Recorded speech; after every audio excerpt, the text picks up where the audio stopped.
To all who are new here, my name is Dr. Michelle Henney, and I'd like to welcome you to Releve Sports Medicine's Virtual Journal Club. For additional webinar educational opportunities, you can visit our website and register directly for the webinar or sign up for the email list to be notified of upcoming webinars. We are continuing to update our schedule, so check back often. This video will be available for review after this journal club. The information contained in the video content represents the views and opinions of the presenters and does not necessarily represent the views or opinions of Releve Sports Medicine. The mere appearance of video content on the website does not constitute an endorsement by RSM or its affiliates of such video content. The video content has been made available for informational and educational purposes only. The video content is not intended to be a substitute for professional medical advice, diagnosis, or treatment. Always seek the advice of your physician or other qualified healthcare provider with any questions you may have regarding a medical condition. Never disregard professional medical advice or delay in seeking it because of something you have read or seen on the site. RSM hereby disclaims any and all liability to any party for any direct, indirect, implied, punitive, special, incidental, or other consequential damages arising directly or indirectly from any use of the video content, which is provided as is and without warranties. For all athletic trainers who are intending to get live CEUs from the BOC, you will receive an email 1 hour after the webinar concludes, which includes a link to the combined quiz evaluation and assessment. You will have up to 72 hours to complete the quiz and the evaluation. This email will come from customer care at gotowebinar.com. Please ensure that this is done to receive your statement of credit. If you don't receive the follow-up email or you have any other concerns, then contact us via our email at journalclub@relevesportsmedicine.com. Once the statement of credit is available for download from our website, you will receive an email notification. If you have any questions during the webinar, please submit the question and we will review questions at the conclusion of the presentation. If you cannot see the PowerPoint slides and you're accessing the webinar from your mobile phone, swipe the screen to the left or to the right and the slides will become visible. The recording will be available for review from our website tomorrow.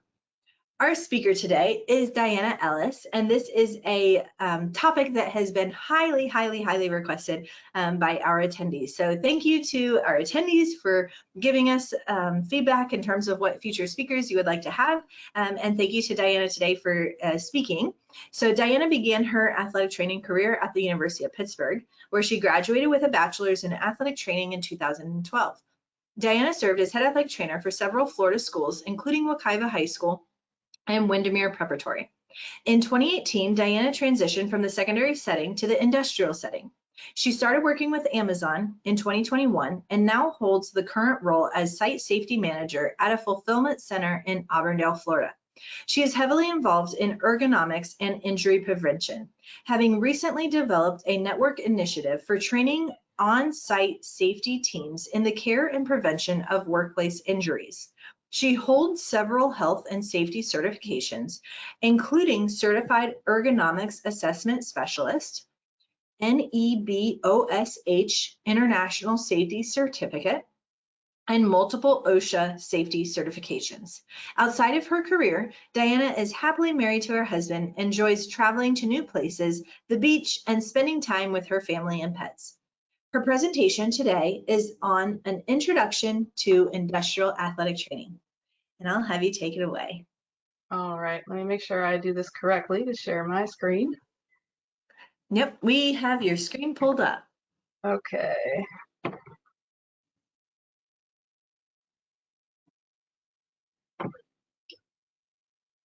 All right, can you see my presentation? Yes, and we can hear you, so you are good to go. Perfect. All right. Well, thank you, Dr. Henney, for allowing me to be here today. I'm very excited to talk to all of you about industrial athletic training and a little bit about my experience with it and basically how it works. So without further ado, we'll go ahead and get started. So first, my conflict of interest declaration. I, Diana Ellis, have no personal or financial interest that could potentially influence my professional decisions or actions in any way and conflicts with the best interests of this organization. So our learning objectives for today are to compare and contrast a traditional athlete and an industrial athlete. We'll talk about the role of the industrial athletic trainer, a little bit about OSHA regulations and how they limit treatment. And then we'll talk about awkward postures and how to correct them, and also a little bit about understanding the role of the ergonomic risk assessments in the workplace. So first we'll start by taking a look at the traditional athlete versus the industrial athlete. Traditional athletes are probably what most of you see on a day-to-day basis. Age range is typically from youth to young adult, depending on the level of sport. Athletes are at or very close to their peak physical, their peak physical conditioning. On the mental side of things, an athlete's sport is very often part of their identity. They dedicate so much time and energy into perfecting their skills that it becomes a part of them. And of course, as we all know, athletes are subject to unfortunate injuries from time to time. Most often minor sprains and strains that keep them out of practice or competition for a few days to even a few weeks. And in those extreme circumstances, some more significant injuries that could keep them out of sport for a little bit longer. Industrial athletes work for their livelihood. They are likely performing the physical demands of their job out of necessity. They're your typical workers who are performing tasks, and these tasks typically require repetitive motion, physical strength, and stamina, whether or not they have it, and their jobs require strength, endurance, flexibility, and coordination.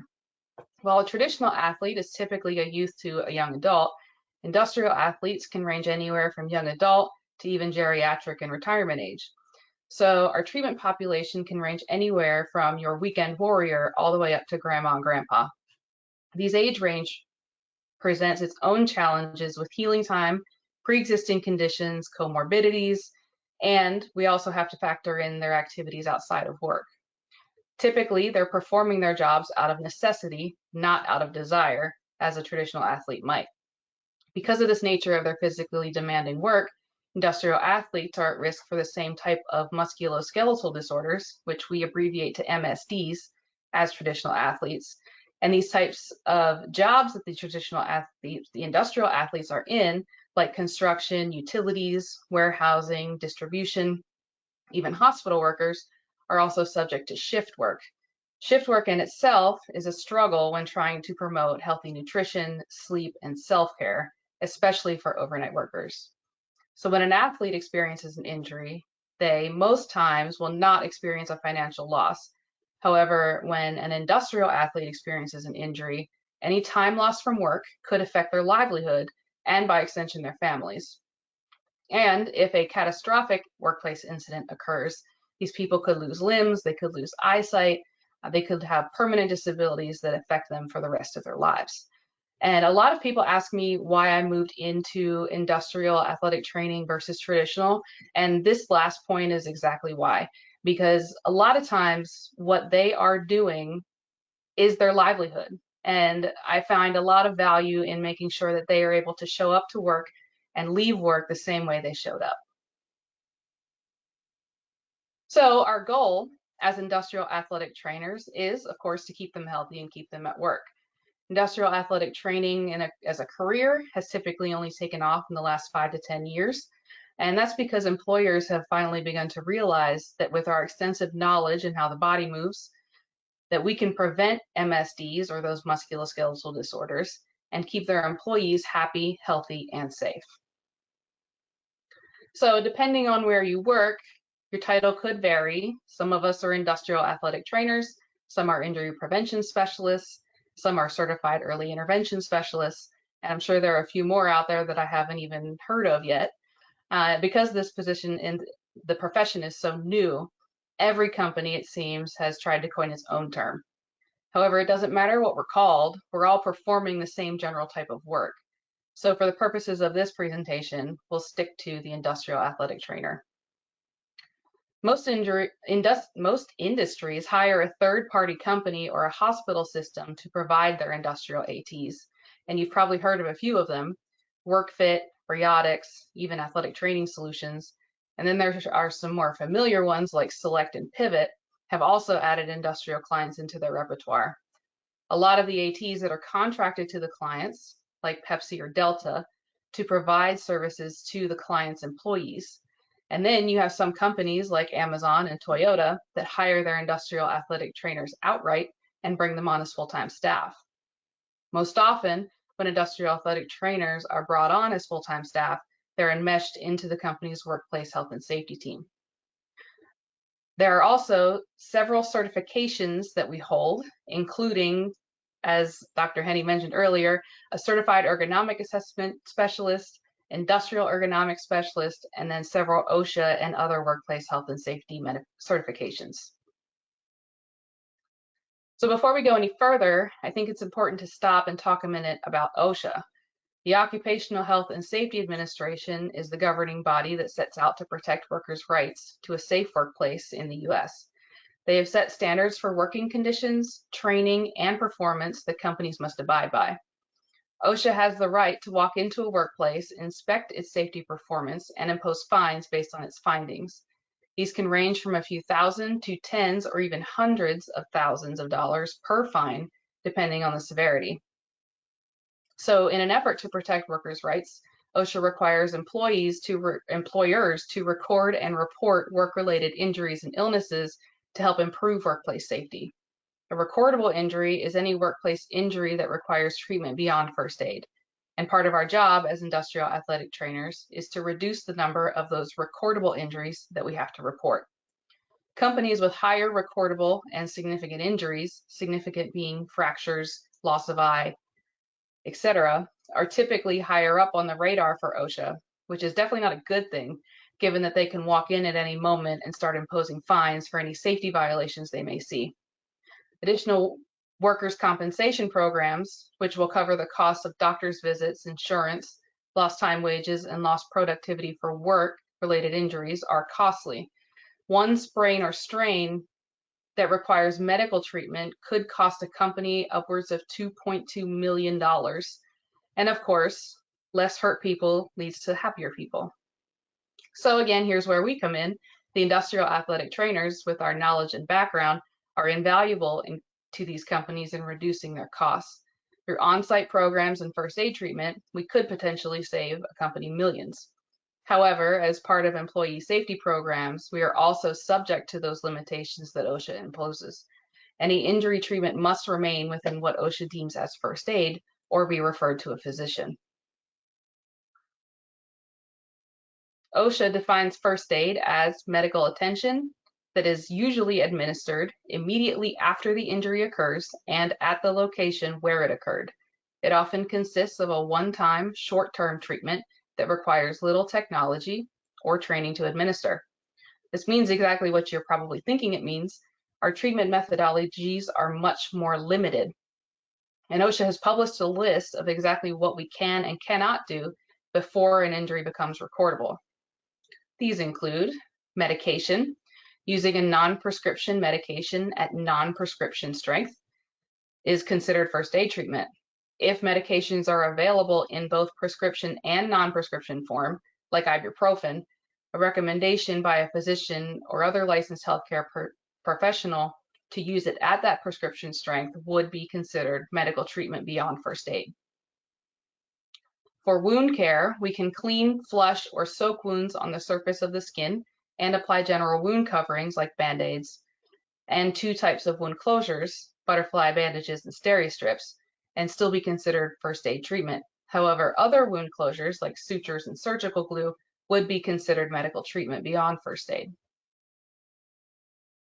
Using hot or cold therapy, this excludes all other modalities like ultrasound or game ready. So we're literally talking ice packs and heat packs are considered first aid treatment, along with using manual massage techniques.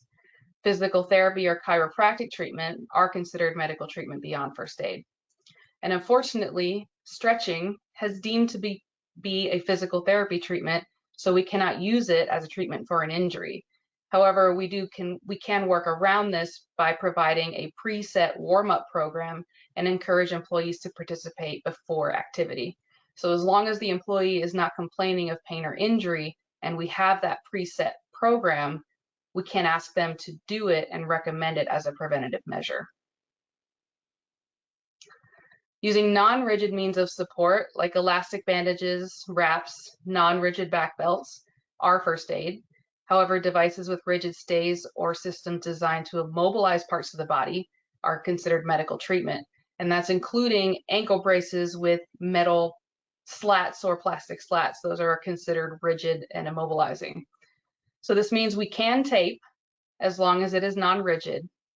and any brace we provide must be soft and free of plastic or metal supports and hinges. I know in the sports medicine community, kinesiology tape is a little controversial. However, because of our limitations on first aid treatment, it becomes a crucial tool in the toolbox when treating musculoskeletal injuries. So we use kinesiology tape for general muscle discomfort, particularly in the back and shoulders. And employees often tell us that the tape on the skin reduces their discomfort. And presumably that's because instead of thinking about their pain they're feeling, they're now thinking about the tape. The science says that when the tape is applied correctly, it can lift the skin off of the fascia, and we're talking millimeters here. And that helps to allow excess fluid to move freely. So reducing fluid buildup theoretically reduces the discomfort by relieving pressure sensors. The Kinesiotape brand also has recovery patches that look like a spider web, and when we put them over large bruises, it helps to dissipate that fluid buildup and actually does help bruising to heal faster. Another way we could use kinesiology tape is for postural feedback. For example, someone that experiencing upper tract or neck discomfort and keeps elevating their shoulders when performing upper extremity tasks, we could use the tape on their shoulder blades to help remind them to maintain that posture and keep their shoulders relaxed. So when they elevate their shoulders, they'll feel the tape, which will remind them to lower them again. So just like a traditional athletic trainer, our performance is primarily evaluated on how we can prevent or treat injuries. However, in the occupational safety world, we call these the key performance indicators, or KPIs. And if you haven't picked up yet, there's a lot of acronyms in the workplace safety world. So KPIs can be separated into leading indicators, which are metrics that can predict our future performance, and lagging indicators, which are metrics that can report our past performance. So using our expertise to focus on these leading indicators like hazard identification, providing ergonomic assessments and engaging with the employees, and also incorporating safety and injury prevention training, we can reduce the lagging indicators and help the company improve their safety performance. So RIR, LTIR, and SIR, which are recordable incident rate, lost time incident rate, and serious incident rate, are mathematical equations determined by OSHA, essentially leveling the playing field.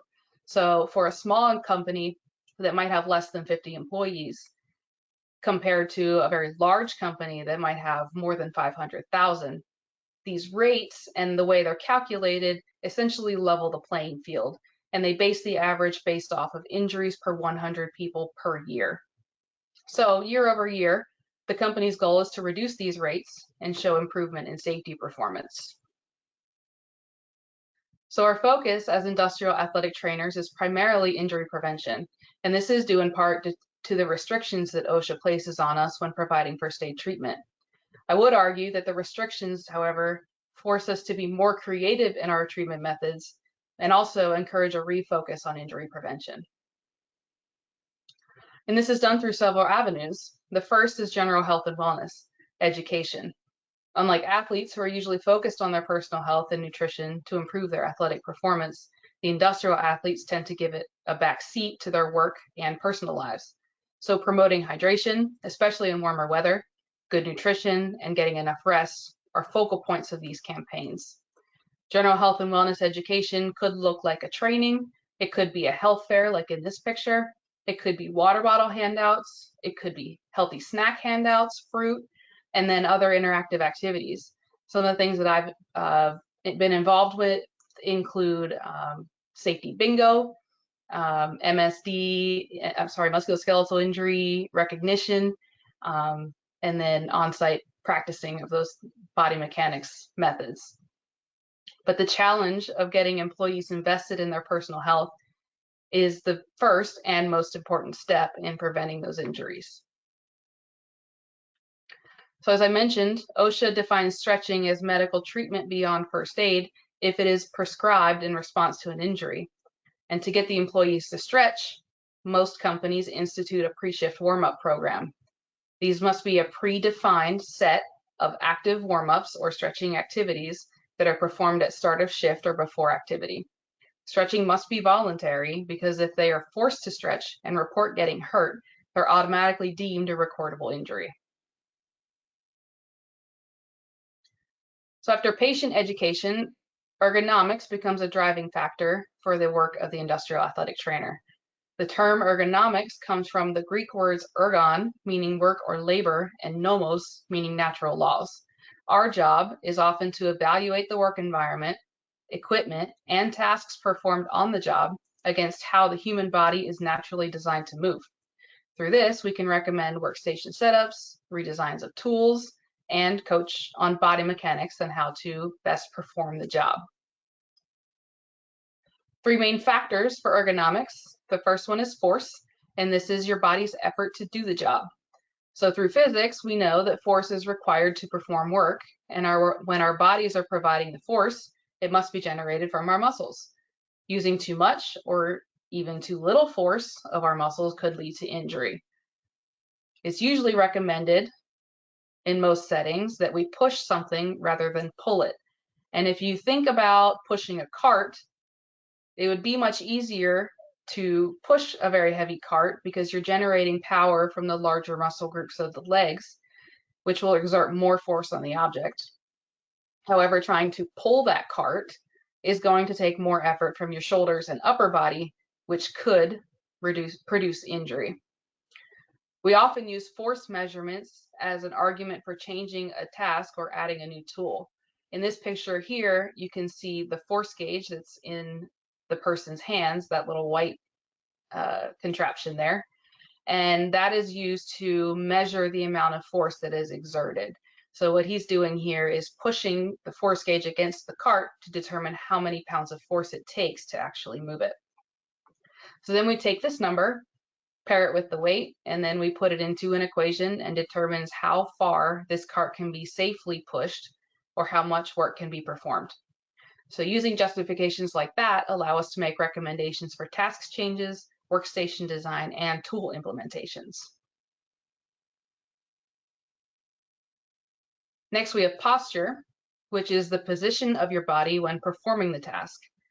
Proper posture allows the generation of maximum force with minimum muscle effort, and we call this area the power zone, the area where the body performs the most efficient work with the least amount of effort. It extends from mid-chest to mid-thigh, about the same size as the baseball strike zone. If you think about it, you subconsciously probably prefer your power zone when doing work. It's where you carry boxes. It's where your treatment tables are positioned when you're taping, so you're not bent over and hurting your back. And it's probably where your laptop is sitting right now. So ergonomic neutral posture and anatomical neutral posture are not always the same. We look at ergonomic neutral posture varying by the job and the task being performed. Ideally, the arms will be relaxed at the sides, elbows bent at 90, and wrists straight in midline, typically like a normal anatomical posture. However, the lower body posture will vary based on the task. So, for example, sitting at an office desk, your ergonomic neutral posture would have your hips, legs, and ankles all at 90-degree angles. If a person were standing at a table working on a line, we would look to have that table be about midline, and then their upper body neutral posture would be shoulders relaxed, elbows about 90 degrees, and then wrists straight and in midline. In the case of office ergonomics, the picture here shows you what an ideal neutral posture would be, which might actually be helpful for some of you that are listening to this presentation. So when you're looking for neutral posture in the office, you're looking again for hips, knees, and ankles at 90 degrees, elbows bent at 90 degrees, shoulders relaxed, and your monitor should be, the top of it should be about eye level, and that prevents neck strain and back strain. And then you also want to look at glare from windows and lights. So there's a lot of things that go into it. Our job as industrial athletic trainers is to identify and reduce the amount of awkward postures that are required to perform a task. These images I took from a website called Ergo Plus that perfectly illustrate what we could consider a neutral posture and then also what would be considered awkward for the back, wrist, and shoulder. And if you think about it, it makes a lot of sense. So what we want to be is in neutral as much as possible. If we start deviating from that neutral posture, we start putting muscles at risk for injury, especially a really good one, for example, is the wrists. So when we start deviating away from the midline, it takes a lot more effort to perform the work, which will then sometimes, most times, cause pain. When we are evaluating tasks that require twisting, awkward flexion or extension, or deviation from that midline, we aim to implement controls that will reduce these postures through changing the task or workstation design. And these things could look like raising the height or lowering the height of a table, adding a different tool to prevent them from having to do a specific task. It varies very widely. The final portion of ergonomics is repetition, which is defined as how often the muscle group is activated during a shift. So when we're thinking about repetitive job tasks, we're thinking about a worker whose job might be to fold cardboard boxes. The one that comes to my mind is the Domino's commercial, where the associate is trying to fold as many pizza boxes as possible in a short amount of time. That would be considered a repetitive task. Or picking up items or placing them into a cart, or even digging holes. We measure the repetitive factors of these tasks by how often they do them. Repetition is often the biggest causal complaint of pain from employees. We combat repetitive tasks by often recommending micro breaks, so recommending that the employees stop the task for 30 to 60 seconds, stretch the muscles involved, and then return back to the task. Also recommended in the micro break is what we call reversing posture. So if we have a factory worker that is bent over, like in the bottom left of this picture here, if we assume that this gentleman's task is to be bent over like that, we would ask him to just take a minute, stand up, maybe stretch his back, walk around a little bit before returning back to that task to help to change the position of his muscles and hopefully help to reduce some discomfort. Another viable option for reducing repetition is job rotation, where an employee could be moved from a job they were performing that, let's say in the morning, they're required to do tasks that require fine wrist and finger movements, like maybe sorting small items. And then in the afternoon, we would have them move to a job where larger gross muscle movements are required, like moving carts or products through the building. This will reduce the amount of repetition time and hopefully reduce their risk of injury. So body mechanics education is another core focus, and skilled athletes inherently know where to position their bodies to drive the most power or produce the fastest response times. And you see this in any sporting event that you watch. Industrial athletes, however, often bypass the best performance for what they perceive will be the quickest way to get the job done. So, for example, imagine you had to pick up a baby or a small pet, or if you have neither of those, maybe you have to pick up your latest package off of the front porch. If you're thinking about that, how did you see yourself doing it? Did you bend at the waist? Were your knees straight while you reached down to pick up that item? Or did you squat all the way down, bending your knees, keeping your wrists and elbows in the midline in your power zone, and keep your back straight? I'm betting most of you performed the latter because you thought it was faster and easier. And this is something that we have to overcome with our industrial athletes. So our job is observing body mechanics and then providing real-time coaching. In this set of images, we have a utility employee hand digging a hole for a telephone pole.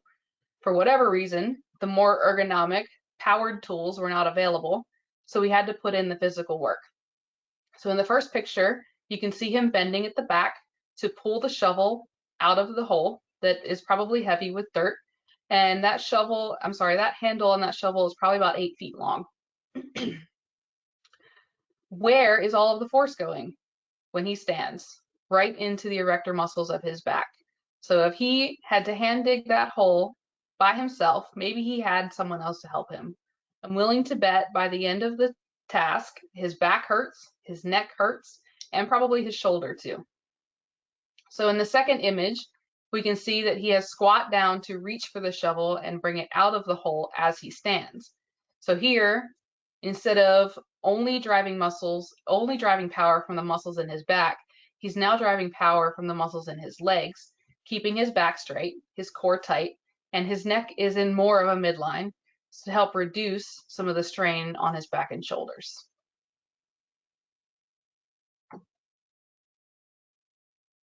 So the last topic we'll cover is ergonomic risk assessments, where we previously were coaching employees on how to position their bodies and treating their injuries. Now we're going to try to enhance their job tasks and reduce the force, repetition, and posture that they experience through work. So ergonomic risk assessments exist in several forms. They're designed to break down individual tasks of a job and identify MSD risk hazards. And there are 6 steps to completing this process. First, we identify the job and break it down into individual tasks. Then we identify the risks and factors and determine which assessments to use. Then we'll determine the root cause of the hazard, develop recommendations to reduce the risk, and then finally implement our recommendations.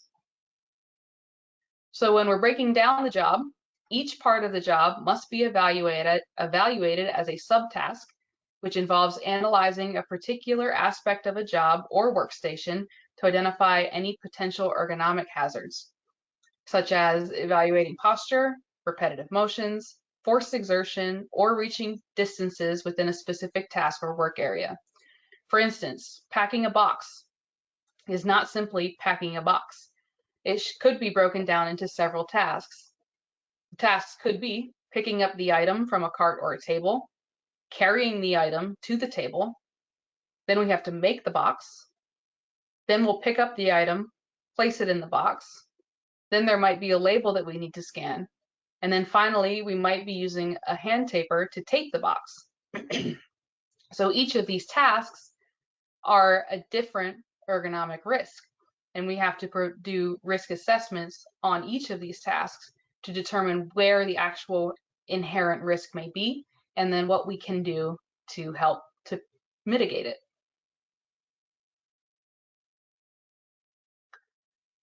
To do those ergonomic assessments, we have to determine the appropriate assessment to use, and that depends on the risk factors being evaluated. So the assessments that I've listed on this slide are all for different types of tasks. Some are for lifting, some are for handling, and some are for repetitive motion. The most commonly used assessments are the REBA, which is the Rapid Entire Body Assessment, and the RULA, which is the Rapid Upper Limb Assessment. And this image here that I have is the actual REBA, the Rapid Entire Body Assessment. And if you can see, it breaks down the risks into neck and trunk, and then trunk position. What do the legs do? What are the wrists and arms doing? What are the lower arms doing? And what are the wrist positions? And what we do is evaluate each part of the body, score it on this worksheet, and then at the end, it will spit out an actual risk score. And then based on what that score is, we know whether or not this is something that does need to change and we should implement a control, or something that may not necessarily need something changed now, but we should look into in the future. Other assessments include Liberty Mutual tables, which we call SNOOP tables, and these identify push-pull forces and how far an item can be moved based on the person's height and the weight of the object. So if we think back to that image with the person using the force gauge, they would probably use the SNOOP table here to figure out how far that cart could be pushed. Other assessments include ART, the assessment of repetitive tasks, which is specifically for the upper extremity and could be used for assembly line work, data entry, or prolonged keyboard use. And then the MAC for manual handling, which we would use for lifting and carrying. So when we're trying to determine how to fix the issue, we have to dig down to the true root cause of the problem. The tree with the roots is a common analogy we use. And the leaves of the branches are visible. We see them every day. These represent immediate causes of issues. These often contribute to the issue and may seem like obvious fixes, like, oh, the employee just doesn't know how to lift properly, so we're going to coach them on lifting. However, if we are putting the employee into an situation where they must perform that lifting, we still haven't gotten to the root cause. So what we need to do is dig down to the roots and find what issue might be lying under the surface. Why are they in that position where they're forced to lift and maybe they're not in a position where they can lift correctly? So we refer to these as root causes. If the root causes are eliminated, the issue will be permanently removed. So instead of lifting, maybe we incorporate a conveyor that allows the item to travel to the employee rather than asking them to lift it up and put it on the table. And root causes obviously take digging to find, but once we find them, we will solve the problem and we will reduce that injury risk. So once we've identified the root cause of the issue, we can begin to take recommendations for improvement. And these should be evaluated based on what we call the hierarchy of controls. So when implementing changes, we use this inverted triangle to gauge the effectiveness of the change. At the bottom is PPE, personal protective equipment, and it is the least effective control to implement. Basically, when all else fails, we can't change the job, we can't coach it out of them. We give them gloves, hard hats, and maybe some steel-toed shoes to protect them against the hazards. Next is administrative, where we try to change the way people work. This could be through coaching. It often involves training, and it's an effort to change the worker's mindset on how they perform the job. Then we have engineering, which is isolating the people from the hazard, and this could be through machine guarding, maybe installing protective barriers, adding additional tools or equipment, also fall into the engineering category. Second from the top is substitution, where we replace the hazard with something that has been deemed as less risky. So maybe we will remove one part of the job and add in another one and deem that second part of the job to be less risky than the first. And then finally, we have elimination, where we have removed the hazard entirely. So as industrial athletic trainers, our goal is to primarily fall into the engineering category or above when we're implementing changes to workstation design or tools. However, we typically frequently work in that administrative category through providing body mechanics coaching, new hire training, and other types of administrative type functions. So after our risk assessments have been conducted and we've determined what kind of controls we're going to implement, it's time to do it.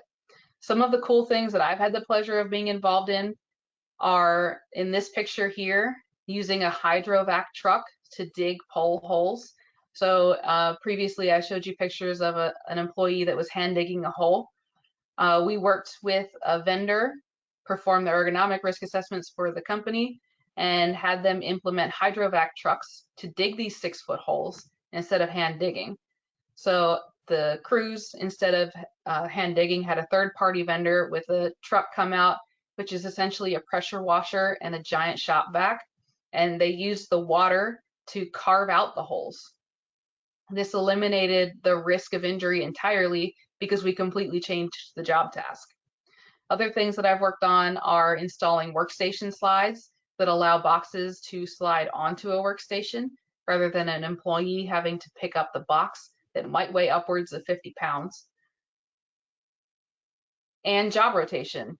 So we worked with a couple people to implement a spreadsheet that had an algorithm in it that triggered when an employee had exceeded a max lifting weight. And the algorithm would tell the manager that the associate needs to be rotated to a new job path with less risk. So I think one of the most challenging aspects of the industrial world to adjust to, for me at least, was learning how to justify the changes I wanted to make with data. After transitioning into the industrial athletic training world, I quickly learned about KPIs, all those acronyms that we discussed earlier, and entitlement, which is essentially providing the worth of the challenges we want to implement. In the corporate world, it all comes down to bottom line. What's going to save the company money? And we have to be able to show that the improvements we want to make will ultimately save the company money. So we often become the de facto injury metric holders. We have to learn how to interpret large sets of data related to workplace injuries and predict how we can prevent the same injuries from happening again. Some key data points that we often investigate that lead to these changes include the location of injury, what type of injury occurred. Was it musculoskeletal, like a sprain or strain, or was it conditional, like being struck by something or being cut against something? Conditional injuries are typically the ones that we call controllable because they're related to the conditions of the work environment, whereas the MSDs are all most often based on the employee's perception of their environment or pain level. What body part is involved?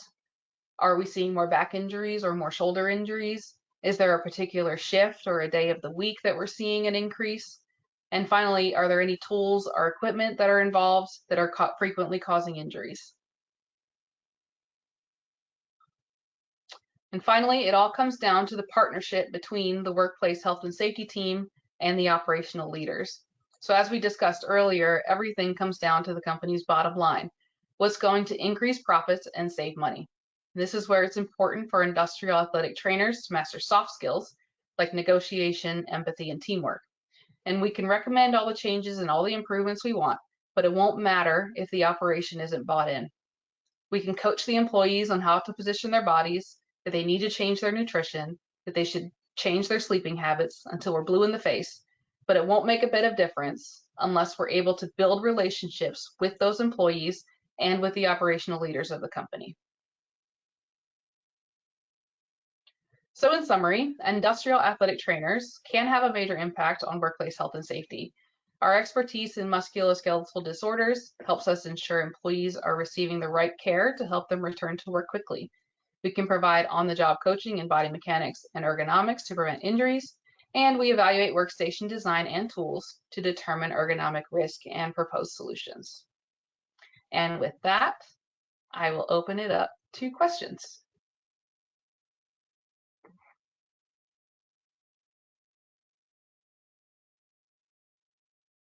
All right, fantastic. Just starting us off, we had over 100 people attending here, so lots of attendance, and this is our first in a while doing it kind of midday, so I was curious how that was going to go. I think this is a testament to everyone's interest in this topic, as well as, and who knows, this I'm certainly open to feedback if everyone likes this kind of time line. That could also be done for future planning purposes. But our first question is coming from Jessica, and Jessica has a couple questions, so I'm gonna just do the first question. How have you been able to gain the trust and respect of an industry which are typically set in their ways? They've been doing a job a certain way for a number of years. What approaches have you had that have been successful for buy-in? So I think the most success I've had is where I've come in and not had the mindset, oh no, this is terrible, we need to change everything right away. Being able to just sit back and learn from the company, from the employees, from the managers, figuring out how they do things and why they do things the way they do, and then subtly implementing those changes just a little bit at a time. So addressing what the employer is saying, this is my issue, how can we do this? And then starting to work those changes in. And her second question is, have you partnered with the unions, and what does that relationship look like? I do not have any experience with union activity, so I don't know that I can comment on that one. Okay, the next question comes from Andre, and he asks, are employees/patients penalized if they are not compliant with the recommendations, since the recommendations are voluntary, like the stretching for warm-ups? So no, they are not penalized. We heavily recommend it, encourage it, try to get out there and demonstrate it ourselves to try to encourage and help them understand why it's important. But no, they cannot be penalized for not participating in stretching. Nadine asks, what OSHA certifications do you recommend? So for someone starting out, I would recommend the OSHA 10 and the OSHA 30 for sure. And then as you get more into the safety side of things, there's some more like the OSHA 500 that basically walks you through the standards and how to interpret them and understand them. So I would start with those three. Rebecca asks, what does a normal workday schedule look like for you? So my normal work day, when I was an injury prevention specialist or an industrial athletic trainer, was 10 hours a day. I worked 4 days a week, and I had a specific shift that I owned. So I showed up, I worked with my employees, worked with my clients, managers, and then when I was done, I went home. I think the work-life balance was a very welcome change moving from traditional into industrial. Okay, sorry, there's so many questions. I'm losing myself in these. Okay. Amy asks, are there opportunities for remote work in industrial athletic training? I'm very interested in this field, but I live in Northwest Montana. It depends on the company. A lot of companies will do what they consider a hybrid. So you might be home 1 to 2 days a week, and then you might travel depending on where the project is. You could be traveling. It just depends on which type of industrial setting you're going into. How do the OSHA, oh, sorry, the next question comes from Fred, and he asks, how do the OSHA recordable standards limit the industrial athletic trainer referring to a physician versus the traditional athletic trainer setting? I would say it's a lot more stringent. Like if we are providing first aid and it's not working, or even if we're providing first aid and the employee says, you know, I want to go to a doctor, then we automatically send them to the doctor. And then it also depends on the state. So in Florida, we're a direct provider state. So the company has a specific provider that they work with. And then when the employee wants to go to a doctor, they go to that doctor. But you could also have like Maryland is a choose your own state. So if they want to go to their own doctor, they can go to their own doctor. So it really varies by state. Okay, the next question comes from Audrey, and the question is, as it was explained, it seems like athletic trainer skills are underutilized due to OSHA. So I wonder if there are people who are in this position who are just random people without as high of schooling and certification requirements.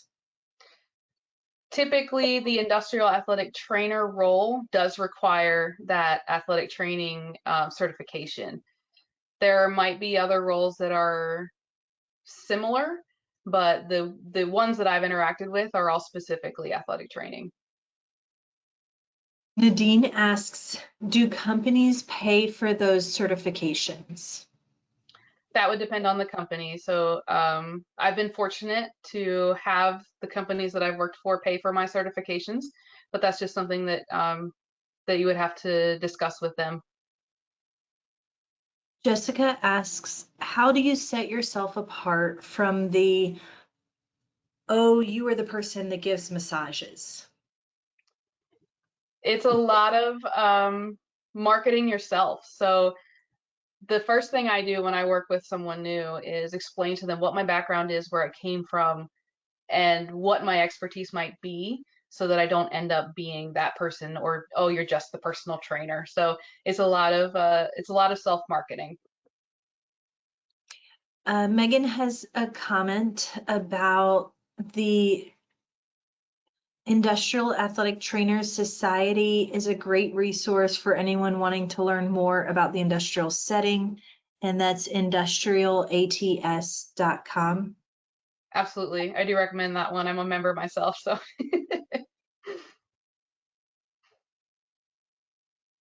Fantastic. Well, that Certainly, like I said, we had a lot of attendees, and if anyone has any last questions, I wanted to try to be as get through everybody's, and so those were all the main ones we have here so Absolutely. far. So you've then been promoted from the injury prevention specialist, is what you're alluding to with your previous schedule and your new schedule. Yes, so I started out in the industrial setting as an injury prevention specialist for 2 different companies, and then I was promoted up from there. And now I am fortunate enough to be able to oversee them and guide them through their careers as well. Jessica asks,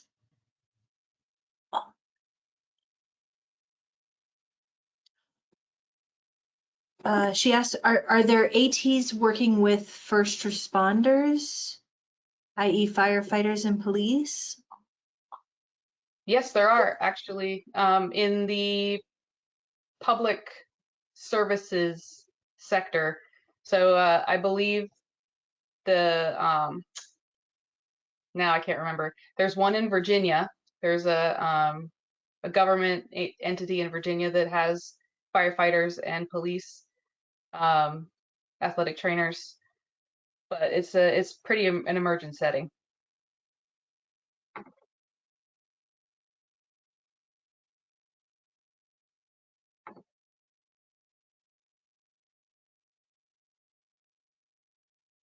Uh-oh.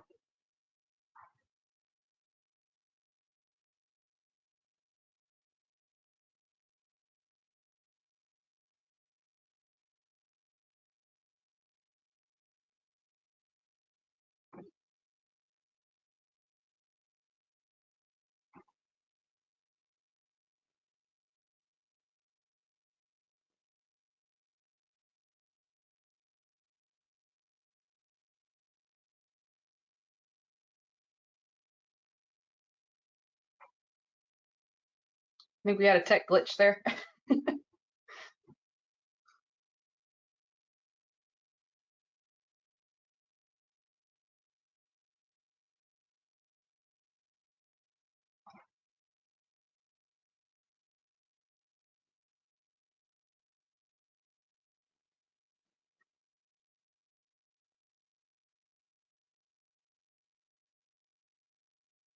Gotta love technology.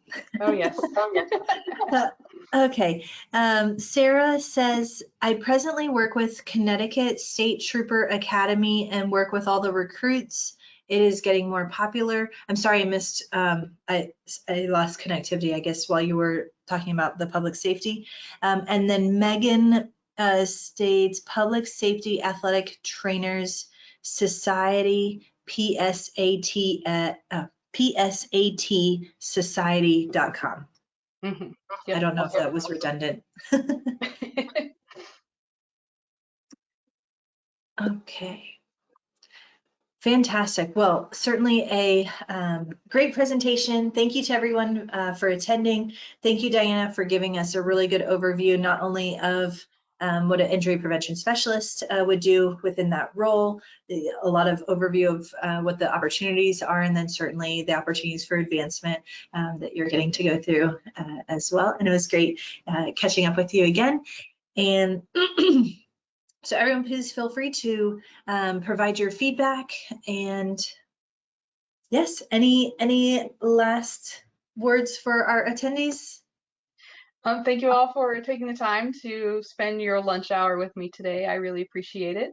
I will, Dr. Henny has all of my contact information, so feel free to post that. And then if anyone is looking to transition into the industrial world, I'm happy to provide any guidance that I can.